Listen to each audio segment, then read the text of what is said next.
This is just a quick video filmed on my mobile phone, so I'm afraid it's a bit rough and ready, but it was just to quickly talk through checking a anamorphic alignment using a Panasonic camera, you know, your GH5. I think your G9 does it, quite a few models. Hopefully the S1H will have this as well.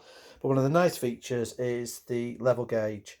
So you see there the green line. It's an electronic spirit level. So I've got my tripod here with the spirit level, which is checked. I know this is right. If we move this off a bit, what it'll do is it'll go to a yellow colour to tell you it's out of the alignment. Well, not, you know, basically the horizon isn't level. So this is handy to use with initially with your anamorphic. So use this, make sure that your camera's straight and that your anamorphic's aligned, and just check that with a light. Now I'm using a Lume Cube here, not the best light for this, it's just a bit too big, so you should really use a mobile phone light. But the principle of it is you go up and down in front of the camera lens, and you're looking for when it actually creates a flare across the screen, which I say it's not really good for this as an example, but you get the principle of it. Make sure that where the flare comes out, it is vertical and matches up with the gauge you've got there on the screen. So that's really quite handy as a check. And obviously you can do that out in the field, so get yourself just a cheap torch off Amazon, LED one, and you're good to go. As I mentioned before, you can use the bokeh as well as an extra judge. So obviously you're always going to be looking at the sharpness as your primary check.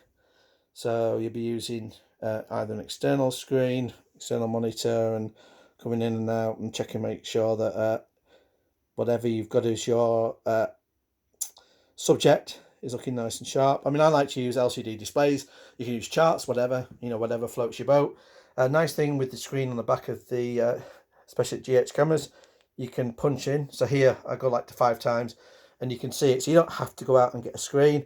You know, that's quite good to judge with. But here, as I mentioned before, judge the bokeh. So if you look here, I'm going to both extremes on the focus, and then I'm judging the bokeh at both extremes. You should be a little further back than I am in here, so you can see it more extreme in both directions. But that's quite important, because if the alignment's out slightly, you will notice it go left at one extreme, right at the other. You know, you'll see a slight movement. And if it's particularly bad, what you'll even see is even a sign of almost a curve in one direction. It almost looks like a slight S shape in the bokeh. So do both of those checks, sharpness and the bokeh, as well as using a torch to check the levels. I hope you found that handy and got a few tips out of that. Cheers.